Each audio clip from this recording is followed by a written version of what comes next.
Welcome to the madhouse. Honestly, what has been happening at Manchester City over the last couple of days? If you are new to City Ramble, if you're tuning in for the first time, well, you're going to be tuning in for the first time because this is our first ever YouTube live stream. So make sure to be hitting that subscribe button. Make sure to be getting involved in the comments. Let us know your thoughts on the absolute madness that has been Manchester City Football Club in the last 48 hours. Who thought, by the way, waking up on, Monday morning, that 48 hours down the line would be in this situation? Whether it transpires into anything useful, who knows? Yes, welcome to everyone. Make sure to be getting your comments in. We'll be talking through it. Don't even know what the plan is, really, for this live stream. Just going over all of the random sort of transfer business that City are being rumoured to be doing. Will any of it actually get over the line is the big question, because it's late in the window, isn't it? I know there's still, 3 weeks of the window sort of left to run. But at the same time, City play their first game of the season on Saturday. And to me, that was the maddest part, because if we're hearing this sort of stuff in, I don't know, late June, early July, it makes sense. It does make sense. But yeah, let us know your thoughts. Let us know what you expect City to be doing. I can see plenty of people coming into the chat. So yeah, let's start with Donnarumma, because madness, absolute madness. I think like the Rodrygo one, he's obviously been linked with City for a while, whereas this one pretty much came out of absolutely nowhere. So yeah, let's start with Donnarumma. Sorry. When it first dropped, I'm not going to lie, my initial thought was, what are City doing? What on earth are City doing here? Because, you know, you've got, over the last 10 years, you've got a setup at City where it has always been, Pep has had his ball-playing goalkeeper, even going back, you know, Bayern Munich, Barcelona, it's always been this style, and it's worked so well for City. And, you know, I know people will say, oh, Ederson's not a good shot stopper, he's not this, blah, blah. City have won, under Pep, 6 league titles, they've won a Champions League, they've won 2 FA Cups, it's worked. You know, I don't know if anyone can argue against that, it has worked. But there is definitely a sense, I feel like, not only at City, but the wider footballing world as well at the moment, that the times are changing a little bit. And I think that's kind of where I started to get to as the news dropped and you're sort of working through it and you're going, does this make sense? Well, actually, I think it probably does make sense, because Donnarumma is obviously famed for his shot stopping. Average on the ball, maybe below average, I don't know. But in terms of, you know, what City would get from him, they'd obviously get an elite shot stopper. That's kind of what they seem to be sort of trending towards at the moment. And I think football in general is trending towards that way. So the madness is obviously, you know, I don't know what the contract situation would look like in terms of him coming in, because you'd expect, given the money that was being sort of named in terms of PSG contracts and whatnot, it feels like City would have to pay a lot. But also remembering, you know, it's not my money, I'm not bothered about it. But at the same time, Jack Grealish is off the books, sort of, most of his contracts anyway. Kevin De Bruyne is off the books. Obviously, City is selling James McAtee, maybe a couple. Kyle Walker's off the books as well. So there has, wage space has sort of come up over the last month or two. So that makes sense in that sense. But in terms of the actual playing style, what would we expect with Donnarumma for City? Is it the best move for City? Well,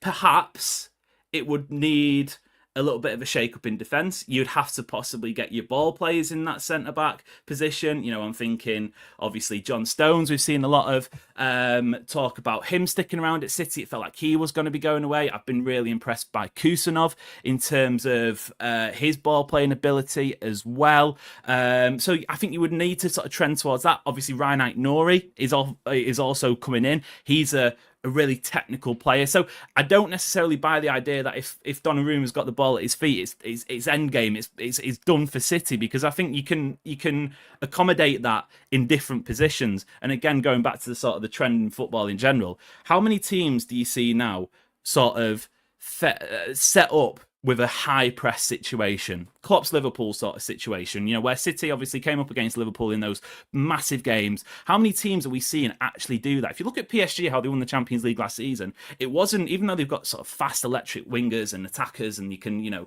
they've got lots of energy, the bulk of their pressing was coming in midfield. They were counter pressing with, you know, Vitinha, Neves, Fabian Ruiz. That's kind of how they were winning the ball back, and they were quick to sort of get it over to the attackers, Kvaratskhelia, Doué, all of the players that were scoring them goals. So I don't know if we're seeing that many that many high presses in football at the moment, which makes sense, I guess, in terms of why City could be more comfortable. Maybe Erling Haaland. I don't know if you guys have seen this theory about Erling Haaland being Agent Haaland or something like that. I mean, incredible. And to be fair, like if you think about Agent Haaland, City have given him a 10-year contract. He's obviously the poster boy. That does kind of make sense in that maybe he would have a word on transfer business. I don't know if that's wild to sort of buy into that theory, but I can see, if you're paying Haaland this much, you're going to want players that work for Erling Haaland, don't you? There's no point in bringing in players who are not going to be able to either service him or sort of set up in the entire. You're not going to be having players that don't work in a system that has Haaland. So maybe City can be a little bit more expansive with Donnarumma between the sticks because you're looking at Nori at left back. Maybe a beneficiary of this is Mateus Nunes. Yes, he's got the bozo gene, but if you've got a goalkeeper who's going to be saving, just off the top of my head, 7 out of every 10 shots that come their way. That's easier compared to a goalkeeper who might not have that shot stopping ability. So yeah, I think this is an interesting point as well. I think it's worth mentioning as well. Yes, teams might come and press City, but that would then give City more space to work with the likes of Erling Haaland. Doku, he's a great player, frustrating at times, but always, in my opinion, has done his best stuff when he's had that space to work into. That is it's a top point in terms of that because, teams can try and come and press Donnarumma. Boom, over the top. He's not horrendous. He can kick a football. It has gone sort of, in terms of his passing ability. He's not going to be dinking the balls over the top to midfielders in terms of, getting them on the half turn. He's not going to have that ability, I don't think, in his locker that Ederson had. But at the same time, he can still kick a football. If there's the space over the top, if teams are coming to press City, he can still send it long, which is interesting. Another part of this, I think, that needs to be mentioned. We'll speak Rodrygo, Savinho, that saga, thoughts on that. But James Trafford, I'd be interested to see. I can see all the comments coming in. I'd be interested to see what the opinion is on James Trafford because for me, I come at it from two different situations. I'm not going to sit here and say that players having professional footballers earning lots of money every week, having competition is a bad thing because it's obviously not. I do wonder though how his move to City was sold because if he had kind of been told that there was no chance of Ederson leaving. And look, plans change. Football is a fast-moving business. It might be that he was told this, but at the same time, he's now being told something different because Ederson wants to push for a move. I don't know. But if he was told, this is the situation, we're not going after Donnarumma, then maybe that could cause a problem. But at the same time, looking through it, James Trafford is 22 years old, by the way, which I know we've kind of over the last couple of years, football fans seem to be talking about players. They've got to be younger. They've got, I saw someone the other day say Tijani Reinders was an unk because he just turned 27. That's prime. That's peak. It's even sort of less so for goalkeepers. Donnarumma at 26 is typically coming into his peak.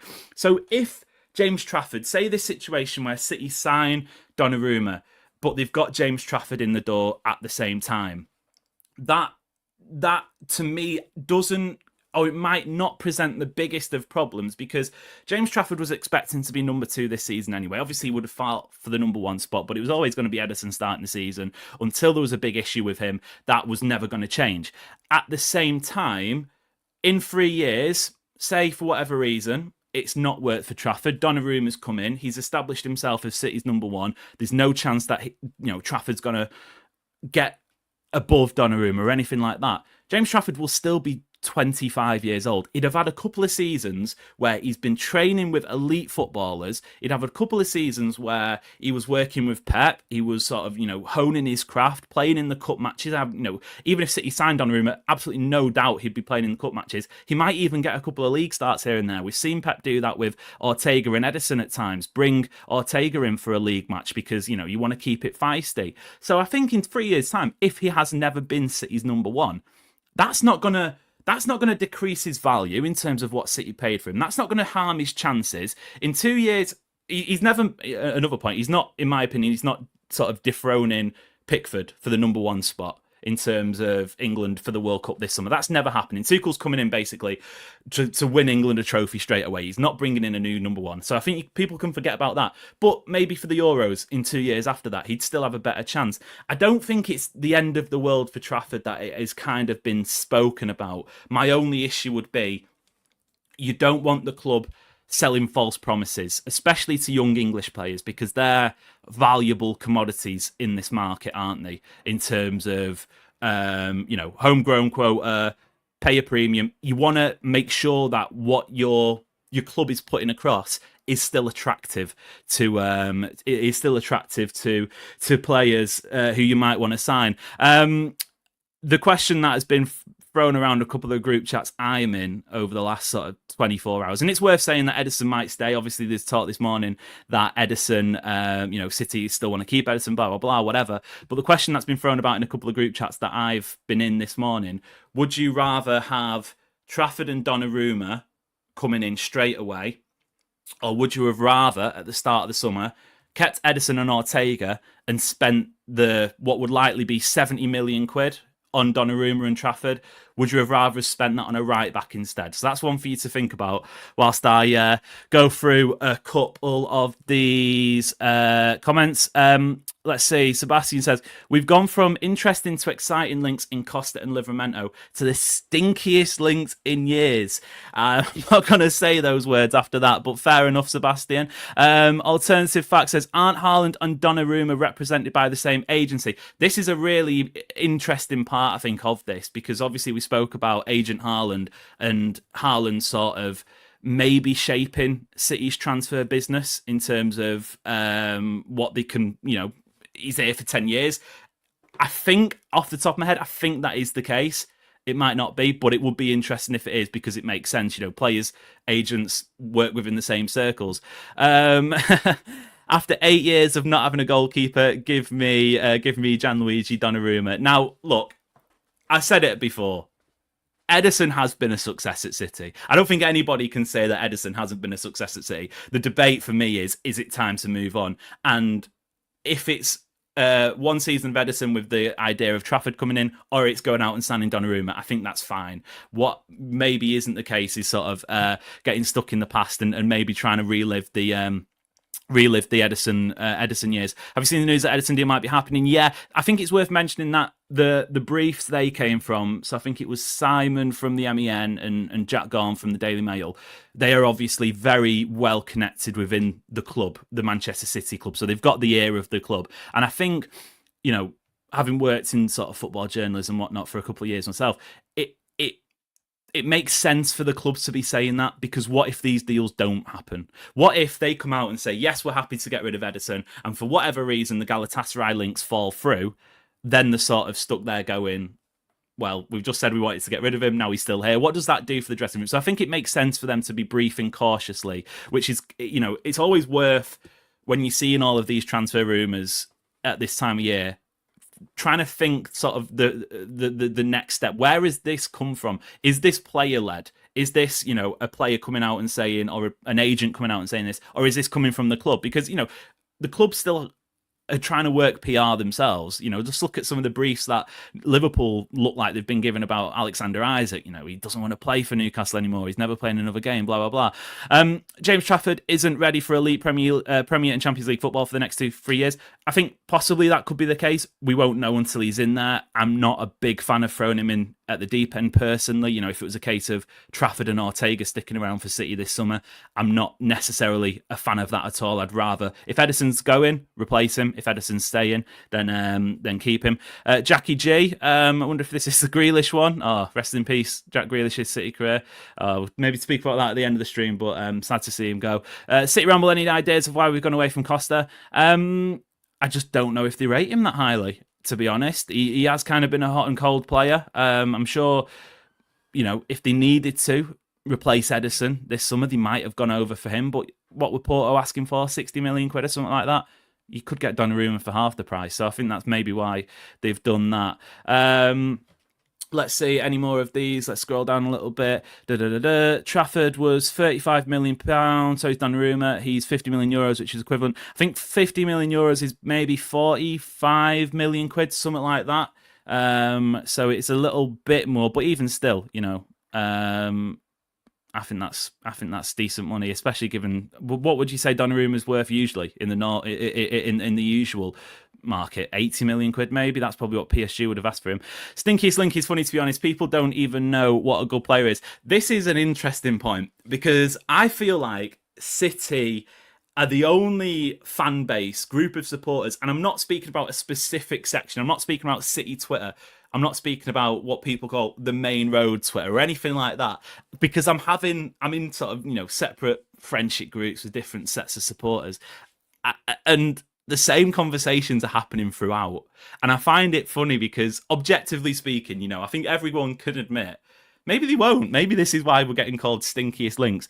But Donnarumma and Rodrygo are world-class players, or they are, some of the best players in their position. Surely people can say that's fair, but there's crash outs over being linked to them. I don't think any other fan base is having this sort of reaction to the way that City are being linked to players. In terms of, let's see, I do want to speak about, what's this? Breaking news just come through from City Extra, I think. Breaking news, Pep Guardiola is expected to keep Ederson for the season. Oh, this was early today, wasn't it? Yeah. Going back to it, speaking about what we were saying about Trafford and whether or not he was sold a dream, well, that maybe lends itself towards it being yes. I don't know.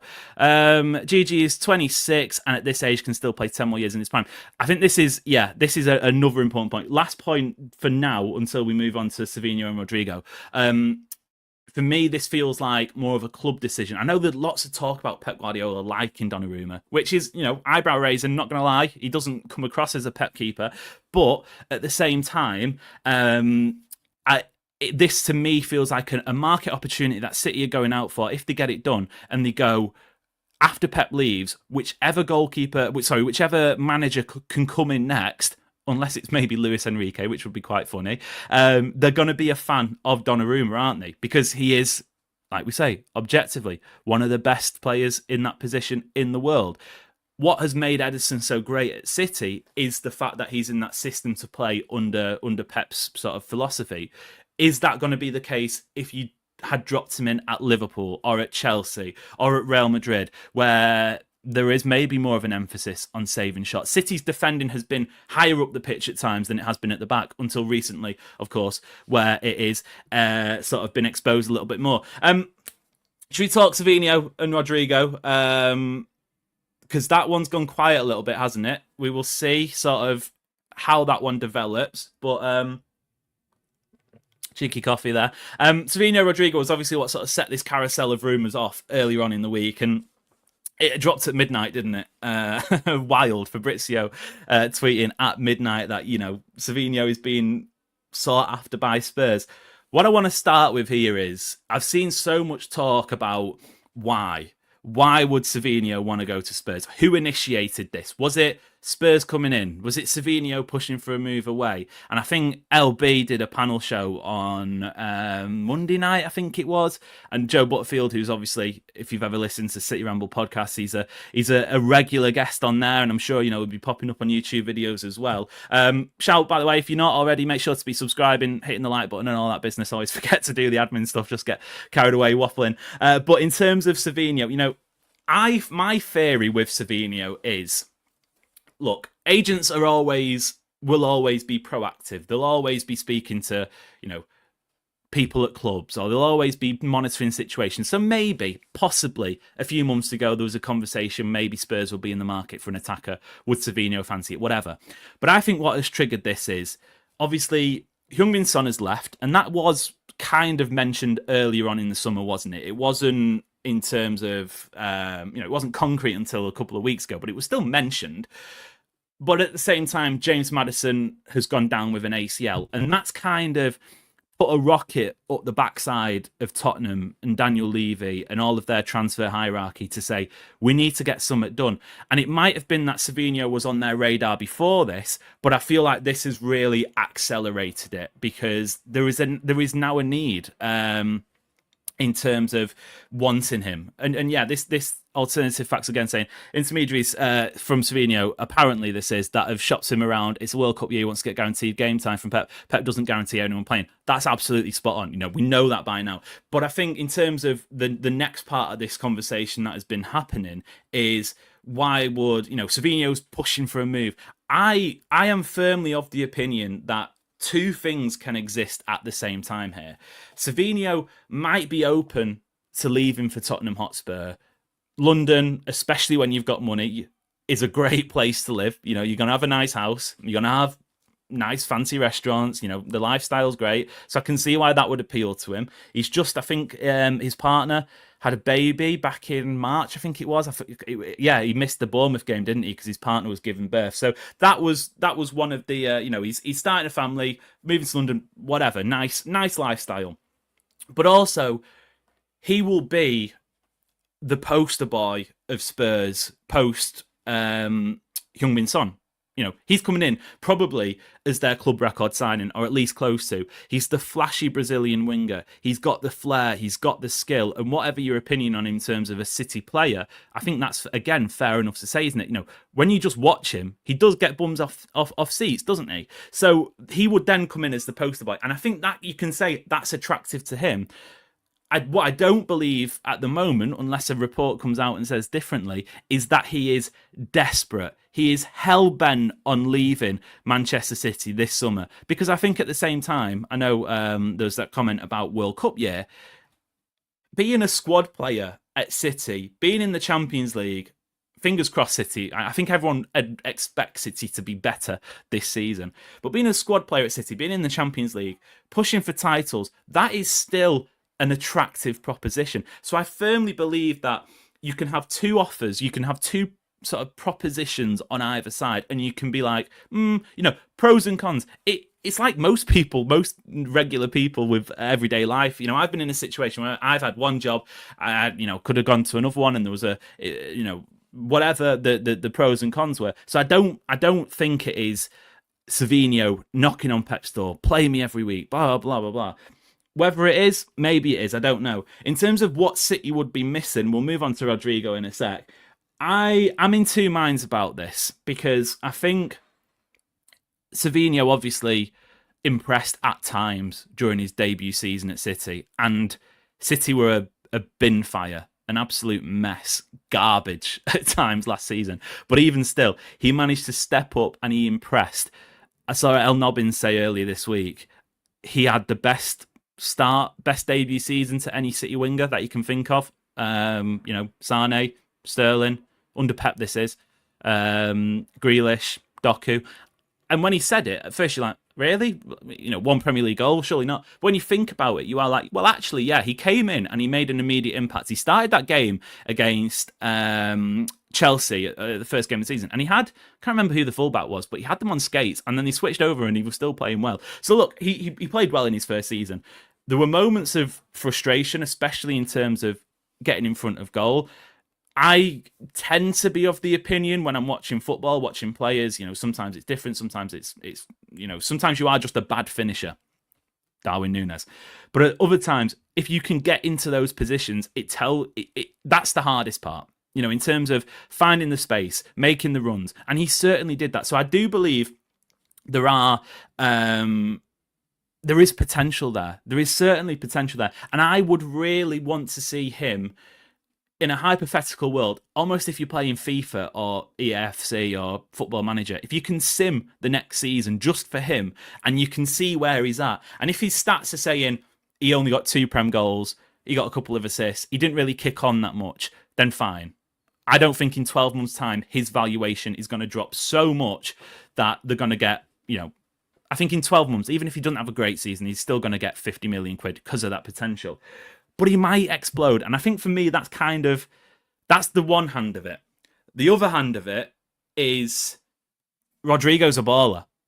And I'm seeing some comments saying he isn't, he's not, he's this, blah, blah, blah. Rodrygo is a baller. He's a pure winner. He is a big game player. And you might look at his base stats, his G&A, and go, they're a bit underwhelming. But do City, if you look across City's squad right now, Is the biggest need in that forward area, and even in midfield, is the biggest need goals? I don't think it is. City have got the best striker in the world in Erling Haaland, who even in his worst season at City last year got 30 goals all comps. Could have had about 50. They've got Rodri coming back, and that sounds wild because he's your DM, but he can get you 10 goals. You've got Foden, who again didn't have a great season last year. He's usually good for 15 goals. If he's having a Player of the Year campaign like he did a couple of seasons ago, you can up that by 5 or 6. You've got Tajani Reinders, who in pre-season has looked like he's coming over and he's making really impressive, runs, assists, getting late into the box, etc. like that. He's going to get plenty of goals, almost like Gundogan did when he arrived. So this sums it up for me. City, I don't believe. Marmoush as well, sorry. He's another one who's, always good for goals. Maybe needs to up his assists a little bit more like he did at Frankfurt, but it depends on where he plays. I think that's, he's good for goals. City have got goals in their team now. In January, when Foden wasn't firing, Haaland was out injured, Rodri was out injured, City needed goals. Gundogan wasn't getting goals, City needed goals. That's why they went out and got Marmoush. Right now, City don't need just that sort of base level goals. What they need is a player who, in the big 6 matches, which City's record in over the last few years has been atrocious, in the cup finals, which obviously City lost to Palace and then Man United the season before, obviously won the treble this season prior to that, but that's when we had these killers in the team. I don't know if Doku's ever going to be that player. He's got the potential. I don't know if Shirky's ever going to be that player. He's got the potential. With Savio, I don't know if he's ever going to be that player, but he's got the potential. Oscar Bob might never be that player, but he's got the potential. That's 4 names there who are quote-unquote projects.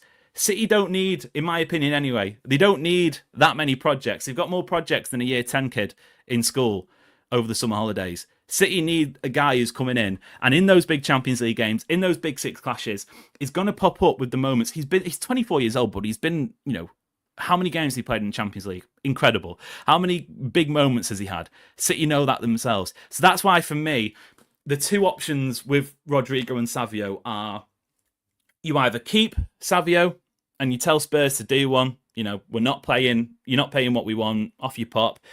You look at the potential and you reassess it at the end of the season.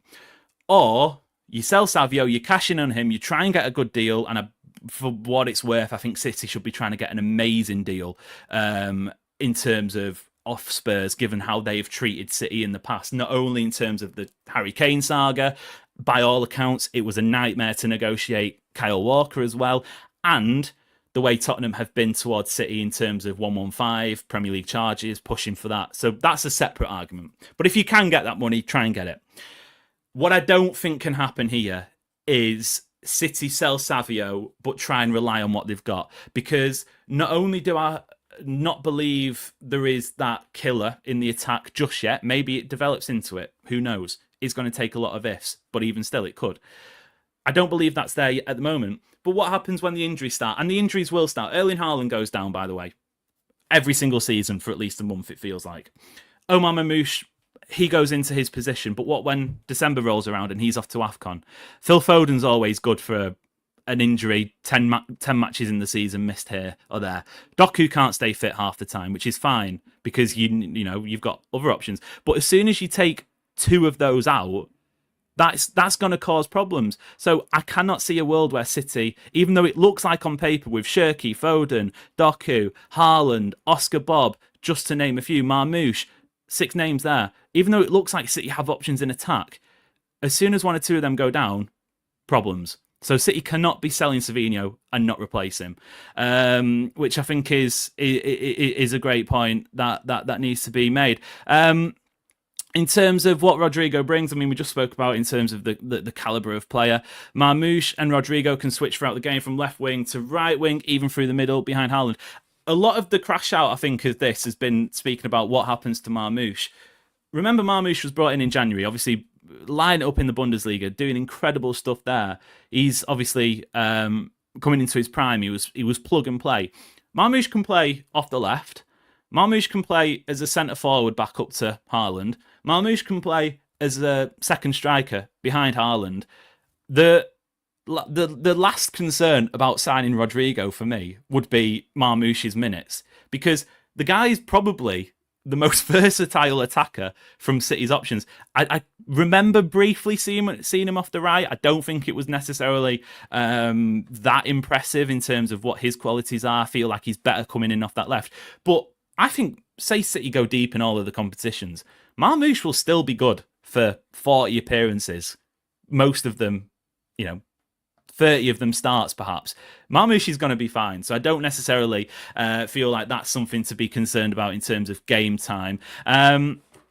In terms of, let's go through some more of the comments. Yeah, more projects. City don't need projects. If you look across that forward line, Shirky, Bob, Doku, at the moment, Savinho, that could, in 4 years' time, that could be the greatest set of attackers in world football. But it's far too long to wait. City kind of do need somebody to step it up a little bit. Rodrygo's link-up play with Benzema was exceptional, meaning his play with a real nine is proven. Facts, absolutely. He would be coming in and playing with the best striker in world football, somebody who can service him, which I think is, again, one of the issues that City's attack have had in terms of getting him assists. If you look at some of the numbers last year, I think Ryan Nori, off the top of my head, it's going back a few weeks. I did tweet it, but I can't remember sort of the exact numbers. But I'm pretty sure Ryan Nori had more assists in the Premier League than Doku, Grealish, Oscar Bob. Obviously, Oscar Bob was injured for a lot of it. Possibly Savinho. No, it couldn't have been Savinho because he got the most. But there was like a group of City attackers, Foden, I think, as well. Aït-Nouri was sort of assisting more on his own than a lot of City's attack. City need somebody to come in and work with Erling Haaland. So I think that's something worth mentioning. Ethan says, I agree about Rodrygo being a baller, maybe even world class, but you don't think a right back is more important if we get rid of Savio, Doku, Foden, Shirky, Marmoush, Oscar Bob? It's certainly a fair point, because you're looking at the business that City might be doing in the remainder of the transfer window, and it is a bit head scratching that City's options still at right back are Matheus Nunes, Rico Lewis, maybe Akanji, maybe Kusanov. My argument to that would be, at goalkeeper, there's an option coming in. There's an option there that City can sign to replace Ederson. At left wing or right wing, whatever, in attack, there's an option there if City need to sell Savinho. Is there an option apart from Tino Livramento there that City can sign at right back? I know chat will be putting up names, Jed Spence, Wesley's just gone to Rome, all of that. Personally, I think the gap between anyone other than Tino Livramento and having Nunes and Rico and whoever else might play there isn't as big as the gap between another City target at right back than it would be to Livramento. Basically, what I'm saying is, I don't know if to believe for the sake of it, because you need a player in that position, when you could perhaps invest that money elsewhere. I don't know. I think it's an absolutely fair point. What I will say, I think time will tell with this one. If we're 2 months into the season, Nunes is struggling at right back, Rico Lewis isn't, physically looking capable, Akanji is stepping into there, maybe. You look back and say that was a mistake. But at the same time, I don't know if the right back options are great. Hi Joe Ricci. He's another City Ramble contributor. Amos supporting the enemy with an FSG club hat. I know, shocking, horrendous. We still need more numbers for those positions. Perhaps, maybe. It's interesting seeing how City's squad building has gone, because I do think, even if City get Donnarumma through the door or get Rodrygo through the door, you will look at it and you will say it has been haphazard. I think that's fair to say. Sel Gundogan. While this person might be wanting Gundogan to go, I think it makes an interesting point, because right now we're speaking about incomings. Both of them will be non-homegrown replacing non-homegrown. City still need to get rid of one foreign-born player for the Champions League quota. I think at the top of my head, in City squad, there's 18 non-homegrown players for the Champions League squad. City can only name 17. Do I think there's going to be one more outgoing before the end of the season? Perhaps. Alternatively, maybe they don't name Kovacic in the Champions League squad, because He's obviously injured at the moment, might not be coming back until the start of October, I think was mentioned. So perhaps. Latest report on Echeverri, I think it was last night, was it? City, no, not City Extra. City Extra aggregated it, but something about City looking to do a deal with Roma, him not going to Girona, which Girona and Roma sound awfully similar, but Echeverri wants Roma, the Serie A team, doesn't want Girona, the La Liga team. I like that. I don't know how much at the moment City are going to benefit from sending a promising young attacking midfielder to Girona, because yes, a couple of seasons ago they're doing really well, getting in the Champions League, looking great in that situation. Now it has been, the last couple of years have been a little bit, the last season has been difficult for them in terms of they were down towards the relegation zone. It does feel a little bit like a bit of a sliding door moment. I don't know, but yeah, I prefer him to go to Roma. Let's have a look at some of these more comments. On a scale of 1 to 10, how good of a gamble is Kusanov at right back?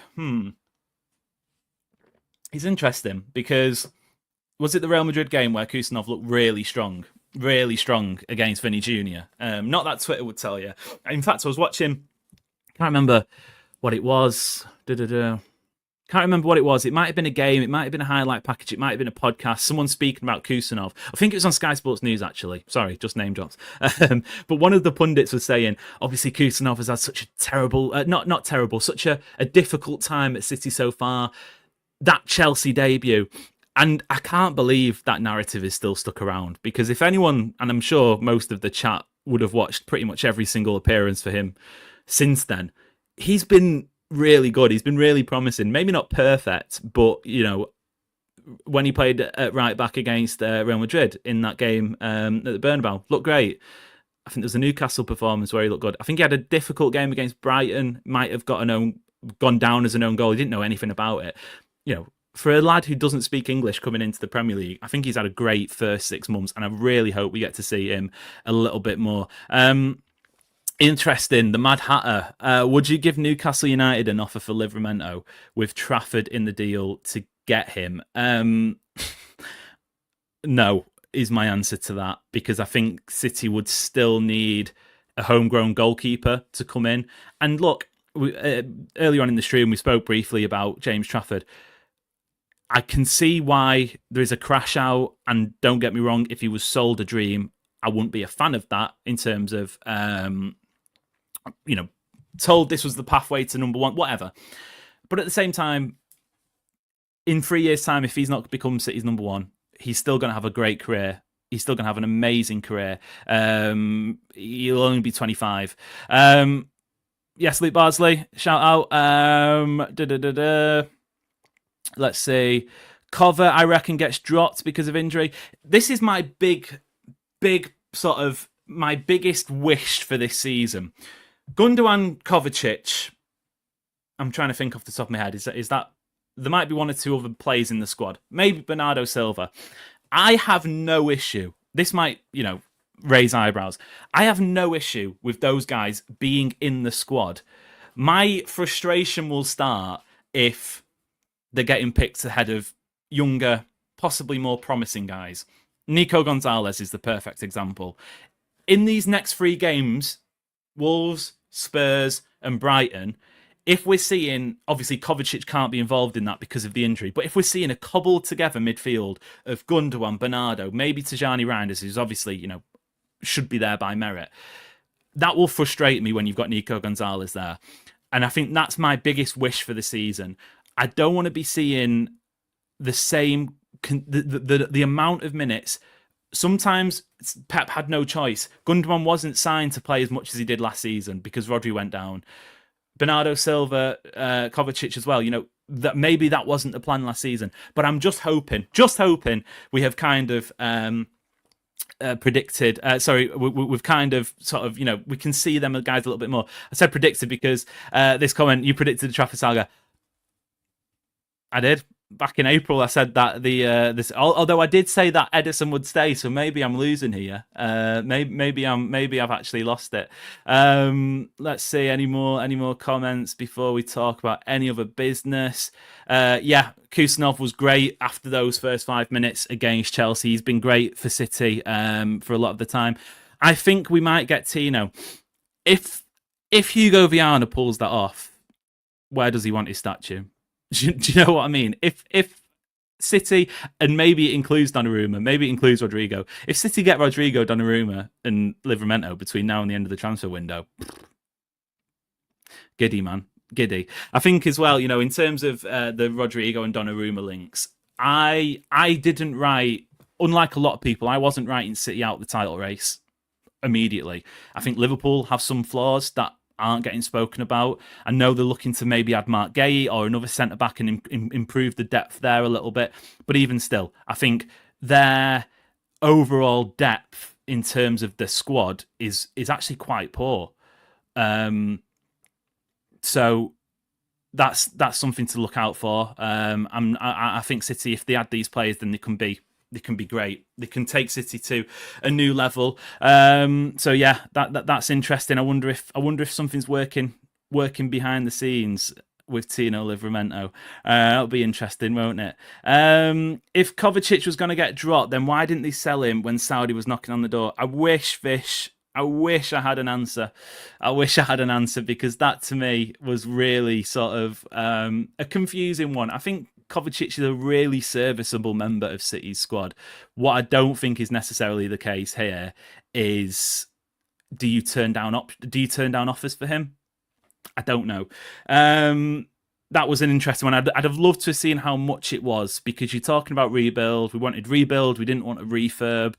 I don't know if are we refurb or are we refurb or are we rebuild at the moment? That's a bit of a tongue twister.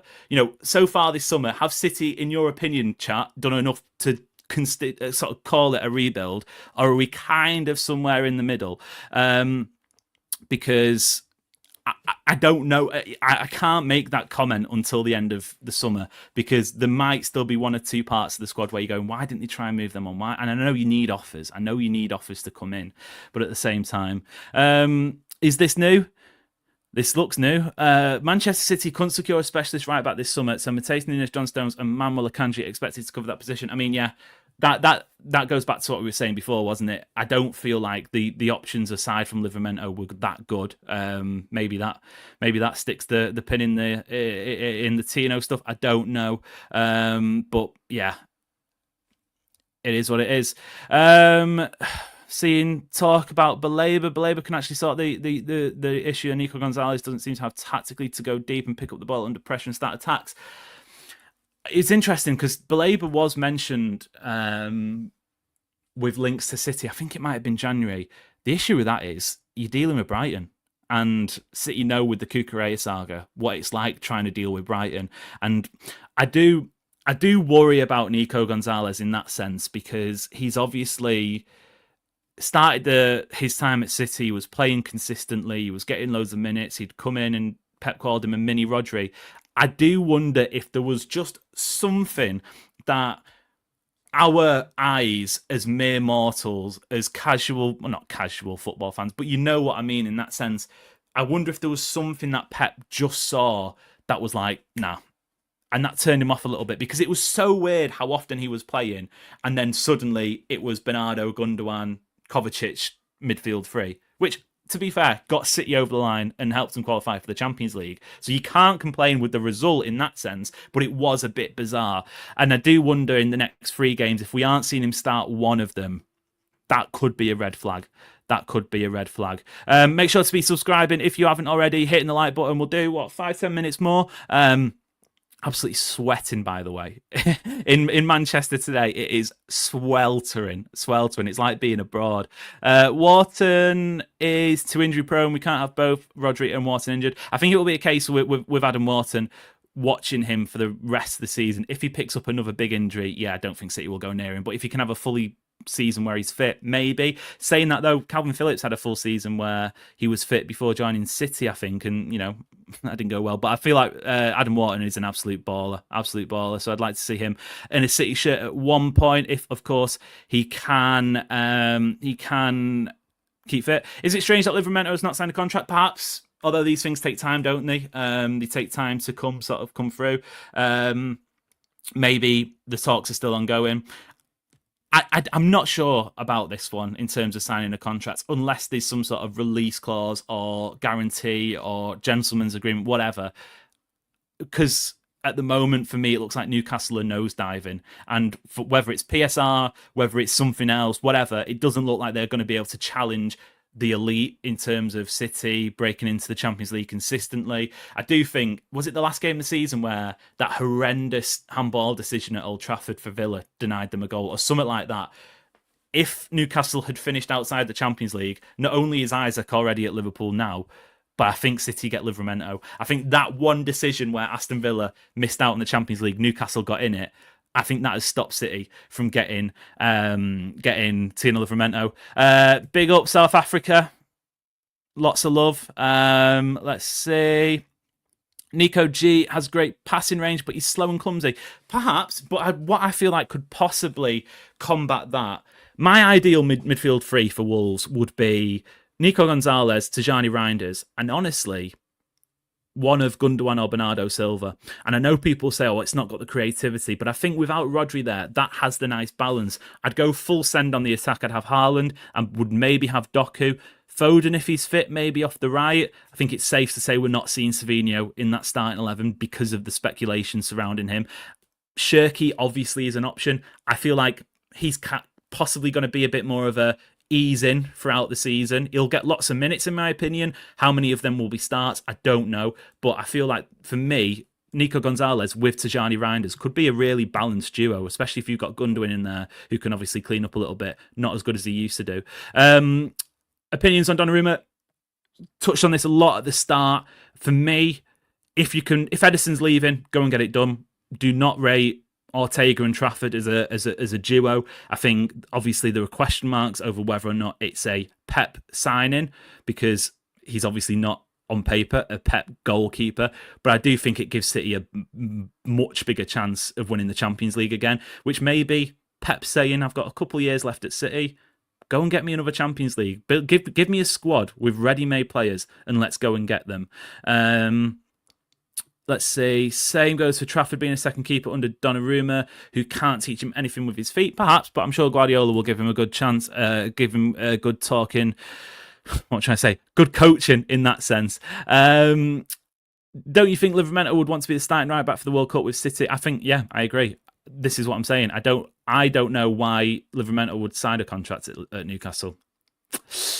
I rate Trafford. I rate Trafford a lot. I was buzzing when he came in. I thought, ideally, Ederson as number one for a year, Trafford learning off him. To be fair, I'd backed Trafford to be the number one by the end of the season anyway. I absolutely rate Trafford, but I think market opportunity, maybe. You got the opportunity to sign one of the best goalkeepers in the world for such a small price, relatively speaking. I don't know if City turn the nose down at that. This is interesting as well. Trafford hasn't made any appearances in the UCL and hasn't had any high-level experience at the Prem. Something that I've thought of, because obviously you've got the best and the worst case scenario. If you let Ederson go and you don't sign a replacement, and you throw Trafford in there, and you say that he's going to be City's number one this season, he might swim, he might do great, but there is the opposite end of this where he might sink, and I don't know if that's good for anyone. I don't know if I like the idea of Trafford being thrown straight in at the deep end, because yes, being a goalkeeper, you can translate, like if you're a striker in the Championship, you're not going to immediately be able to translate those skills into the Premier League. But saving a shot in the top corner is saving a shot in the top corner regardless if it's in the Championship, if it's in the Premier League, if it's in the Champions League. The fundamentals are the same for a goalkeeper to a degree. I don't know, though, if, for example, there was an early mistake and his head got down and the confidence wasn't there and people were saying, oh, you've got to take him out of the team for a bit. That could be detrimental to Trafford in terms of the long run, which is why, whatever happens, I want a more experienced goalkeeper that isn't Stefan Ortega to be number one for this season to begin with, anyway. Whether that's Ederson, whether it's Donnarumma, I don't know. I think it's worth mentioning as well. We've spoke so much about Rodrygo, Trafford, Donnarumma, Ederson, Savinho, etc. The news about Rico Lewis having an offer from Nottingham Forest was wild. That kind of got lost a little bit, didn't it? In terms of the news cycle. I know the source wasn't great, but that's an interesting one, isn't it? In terms of maybe Pep wanting to keep him, and I think again, it goes back to the right back question. If there's not an option out there, then Rico Lewis is fine to play that position for 15, 20 matches a season. Nunes should be fine to play it. Akanji might be fine to have it. I know people would look at that and say they'd have taken it. You do kind of need at times those squad players who are going to be happy to sit the majority on the bench. I don't know personally if I would have taken it. If you could have guaranteed me that Livramento would sign, then yes, obviously, you'd be selling Rico and you'd be bringing Tino in. But it just doesn't look like that one's moving, unfortunately, because for me, that would have been Tino Livramento to City would have been the absolute golden goose. James McAtee going out. I mean, yeah, I thought he did really well at times when he came in. I hopefully, fingers crossed, we're not with another Palmer situation. I want to see a buyback clause in there, or at least I want to see a little bit like the Trafford deal, a matching clause. If any team comes in, then I want to see City having the opportunity to match that bid and obviously bring him back, because I think he's got really big talent. What it is for me is with James McAtee and speaking to people who've been around his development, a lot of it I feel like is confidence with him and having a strong run of matches in the team and almost knowing that if he tries something, I think there was an effort, maybe it was the Palace game, maybe it was the Villa, there was a game where he started and he tried to lob the keeper from, I can't remember how far out it was, but it just went wide. And like you look at that and you go, oh, maybe he should have done better. And there's maybe another chance in that game. I'm pretty sure it was the Villa game actually. And yes, of course, it didn't come off, but I like players who take that on. What I feel like part of the issue with James McAtee was he looked scared to try it because he would probably know that if it didn't come off, he would be out of the team the next week. So I think Nottingham Forest getting a consistent run of games and the team will do him really well. I hope he shines. Same with Jack Grealish. I mean, if you've watched any of the City Ramble stuff or you've listened to the podcast or you've heard me speak about it, I've been a massive fan of Jack Grealish. It's never been a quality issue. It's just been mentality a lot of the times, maybe a bit of imposter syndrome, obviously fitness as well. I think that's done. We're not doing that debate again. But we're going, wishing him all the best at Everton. I think he'll do really, really well for them. Before we wrap it up, because we've been rambling, I guess, for almost an hour. Thoughts on the Wolves game this weekend? First game of the season, first Premier League game of the season. I don't think it's the ideal fixture that you would look to do straight off the bat. It's not the hardest game in the world. You're not going to Anfield, but a tea time kickoff at Molineux. City have had issues in the past. Being said, I'm not necessarily looking at Wolves' transfer business this summer and saying they've done amazing stuff. They've obviously lost Cunha. They've lost Ait-Nouri. That'll be interesting to see if Ait-Nouri starts, because even though he didn't leave in the same way that Nunes did, I remember back in 23-24 season, Nunes started a game at Molineux, was at that match actually myself, and the noise, the abuse he was getting from the Wolves fans was wild. So I think that'll be interesting to see if Ait-Nouri starts. I have a feeling he probably won't, but if he doesn't, it probably means Nunes has to start. So there's a conundrum there for Pep, because both starting fullbacks are ex-Wolves players. In terms of midfield, I said it before, I want to see Nico Gonzalez start. I'm confident he will. I'm not sure. I think Doherty starts off the left. Obviously, Haaland starts. I'm hoping Foden's fit. Obviously, I should mention, by the way, Gvardiol can play left back, but he was injured. So at the moment, we don't know where he is. Fingers crossed he's back, of course. Being said, maybe I'd prefer to see him at centre-half with Diaz. But in terms of the right wing, if Foden's fit, I want to see him coming off the right with Haaland and Doherty. I think that would be a nice front three to kick things off. Yeah, excited though. Even with these current ongoing transfer rumours, I was excited for the start of the season. I'm still excited for the start of the season. I'm seeing plenty of positive predictions. 2-0 City, 3-0 City. We've got a 1-0. So, City win. clean sheet. I think everyone would take that. Why won't Ryan Nori start? I doubt Nunes starts. This is the conundrum, isn't it? I don't know. I don't know. I think, trying to guess a Pep Guardiola starting 11 is pointless anyway. But at the same time, having seen Pep's lineups for the last decade, does he throw in a signing that has literally just signed from that club for the first game of the season? I'm going to hedge towards no. But if he does start, I wouldn't be surprised. I agree, though. Nunes starting would be a shock at the same time because of the abuse he's got at Molineux in the past. It's a really interesting one, what City's defence does, because obviously Gvardiol didn't go to Palermo, which was an interesting one. He's kind of, I don't know what the issue was there. Maybe they're just managing his minutes. I don't know. Ake can do the left-back role. What I don't want to see under any circumstances, Ake at left-back, Akanji, Diaz, and Rico Lewis. That is a dodgy back line for me. Does John Stones get a start? I would be surprised because he's not played. That was the Palermo game was his first appearance since Real Madrid in the Champions League. I'm hoping Gvardiol's back, but again, he didn't go to Palermo, did he? So maybe he's not fit.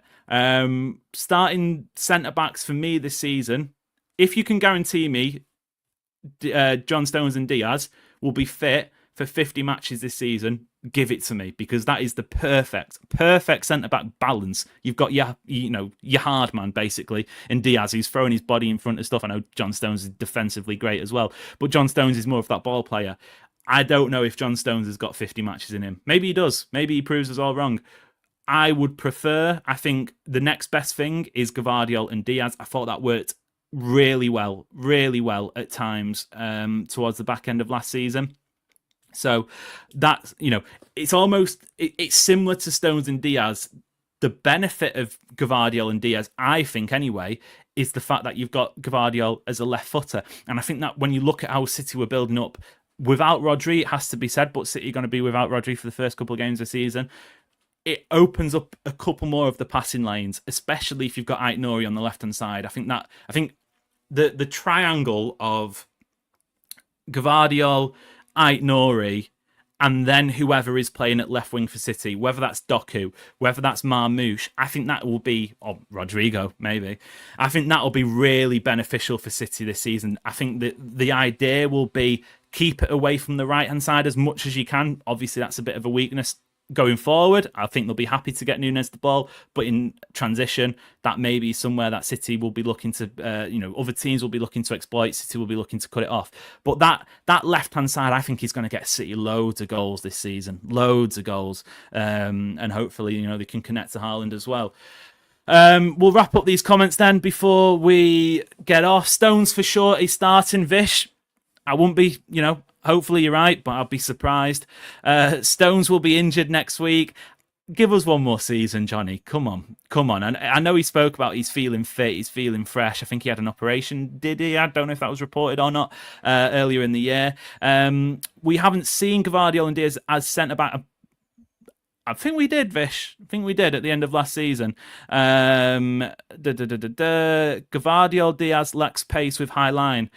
Maybe it does, but I think Ryan Aït-Nouri, maybe Nunes, whoever is playing at right back, if it's Kusanov, that's where your pace comes from. I'm not saying it's perfect by any means, obviously, but when was the last real time City had a really athletic, fast centre back? I think that's kind of been maybe a bit of an issue for a lot of City throughout the season.